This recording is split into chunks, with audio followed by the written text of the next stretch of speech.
জানি না মেয়েদের বাম্মা মেয়েদেরকে তার প্রেমিকের কাছ থেকে কিভাবে আলাদা করে সবার প্রথম নিচের ভিডিওটা দেখো, তারপরে আমি তোমাদের কিছু কথা বলি, শোনো।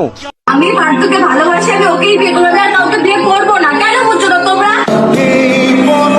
কথা বললে শুনিস না কেন? তোমরাই তো বুঝছো না, তখন থেকে বলে যাচ্ছ তোমরা। কেন বুঝছো না তোমরা? সারিবার করে দিচ্ছি, আমরা যেটা বলছি সেটা শোনো। যে ছেলে ছেলের সঙ্গে বিয়ে দেবো, ও বিয়ে হয়ে গেলে হয়ে গেল, বিয়ে যেটা বলবো সেটা সব কথা শুনবি। আমার phone। আমি শাড়ি নিয়ে এসে দিচ্ছি, পরে রেডি হয়ে নে। আমি বিয়ে করবো না বলে রাখলাম, যতই মারো ধরো, আমি চলে যাবো ঘর থেকে।